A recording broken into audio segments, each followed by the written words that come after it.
Hey, it's me, Bad B. I'm back. I thought I would do a recap on the holidays. So it was really nice after about 7 months. I saw my husband again and we went to Queensland. So we went to the Gold Coast and it was kind of the first time that I've been out and the first time that I've traveled since coming back home and, finishing off chemo and doing ACE and then having all my surgeries. I've been to the Gold Coast a couple of times. So once with school camp in year 10, and then that very same year I went with my family, and it was really nice. Oh, no, wait. And then another time I went with my husband and my stepson, like just before the onset of COVID. So what time was our flight? I think it was at about 11 a.m. But we had a hire car that we had to return by 8:30. So we left the house pretty early and we got to the airport at like 6:30, super early. We flew Virgin Airways, which was fine. Like, I'm so done with Qantas. And Jetstar's even worse. It was a couple of hours. The flight wasn't delayed or anything. It was pretty nice. Everything went fine. Bag drop or check-in, we checked in online.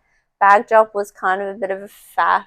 But I mean, it went fine because we did it ourselves. We arrived at Coolangatta Airport a couple of hours later. Got a hire car. It was a really nice day that day. It was about 28 degrees, sunny.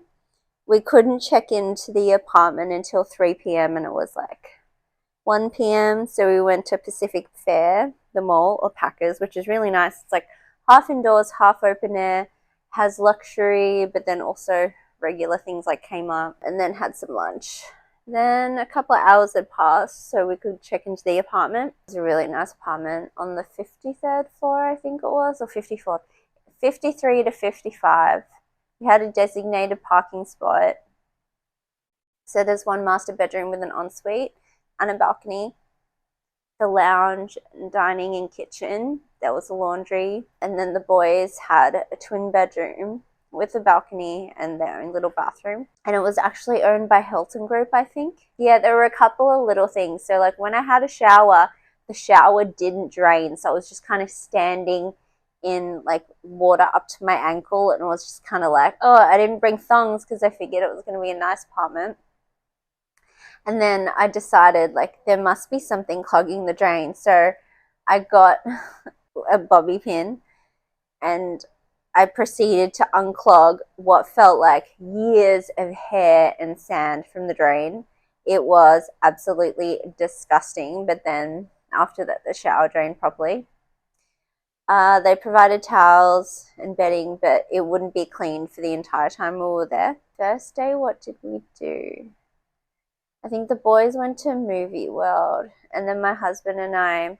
So he went to Bond University, and it was so funny because on our first date, okay, when I was at uni, I studied politics, and the first subject you have to do was Australian politics.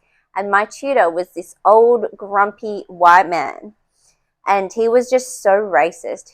He would call the roll, and when he got to me, he was like, "Where did you learn English?" He's like, "Your English is really good." And I was like, "Thanks. So's yours." And then he's like, "Where did you learn English?" And I said, "Australia?" What was I supposed to say to this? This was my first real instance encountering racism. So he was from Bond University, and all he used to talk about was Bond University. So then when I met my husband and we went on our first date, I don't know why I was telling this story. And I was like, he was from Bond, but it wasn't a real university because it was private. So we just paid his way in. And my husband's like, oh, yeah. Mm-hmm. And then I was like, yeah, so like, where did you go? And he was like, Bond. And I was like, oh, yeah, shit, yeah. I just laughed so much. We joke about it now, but yeah, we went there and it's a really beautiful campus. I can see why he went there. And he was there on a full scholarship, so I was just like, shit. So we took a tour and then we went to Robina Mall. So it's like Robina, not Ribena, but in my head I always think Ribena.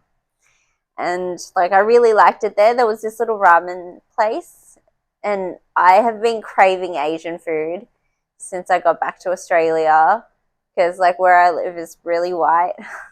There's just no Asian food. And then so I was like, oh, there's ramen. Let's get ramen. And then I was like, oh, I don't know if it's legit. So I went to order, but the girl, like after I said my order, she just like shouted in Japanese. And I was like, oh, you guys are actually Japanese. Oh, sweet. That was pretty good ramen. And then we just walked around. The next day, they went surfing. We had some brekkie up at the spit. I'm not like a huge beach person. I don't like how sand gets everywhere. I hate that sticky feeling when you got sunscreen and then the sand is all on you. And I don't like being in the sun. I'm Asian. I like trying to cover up all the time. But yeah, after they had their surf lesson, we just went back to the apartment. The next day, I think they just went to the beach. My husband and I, no, he had to work a little bit on this holiday. So I think we just took it easy in the apartment. We went back to Pacific Fair. I can't remember now. It was pissing rain, so then we went to Wahlburgers, which I thought would be a fad, but it was delicious. Probably the best burger I'd had in a while. When we had breakfast, there was this beachfront cafe that we went to last time, like before COVID. And I don't know, I guess it was the nostalgic memories, and that's why we went there. But the service was shit. Like, I wanted an acai bowl, but they had homemade granola. And I'm allergic to buckwheat, so I had to ask. And the guy was like, oh, it's my first day. And I was like, that's fine. He's like, ask this other guy. And I asked this guy, and he just never came back.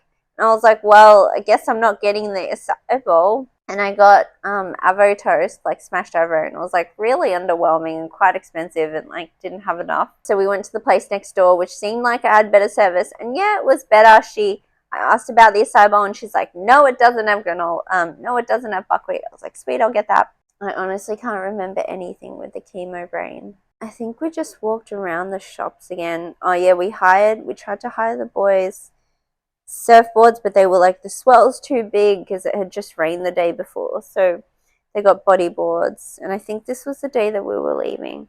So my husband and I just like walked around Cavill Avenue shops. Oh, we went to Vapiano's one of the days. It's all just a blur now, but it was nice to just kind of not do anything. Oh, okay, so I asked my husband to bring the Kindle and I left it on that Virgin Airways flight and I kept calling and they were like, we can't see any lost property until 24 hours after the fact, so just keep calling back. And they were just super unhelpful.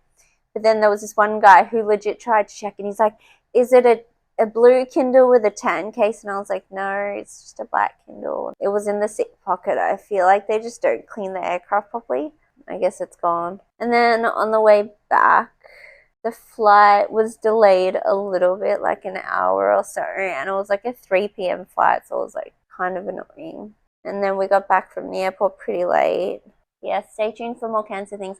I think I can kind of get away with not wearing a wig now. I'm too self-conscious not to wear a wig, but I think I can get away with not wearing a wig now. Does it look cancery? I don't know.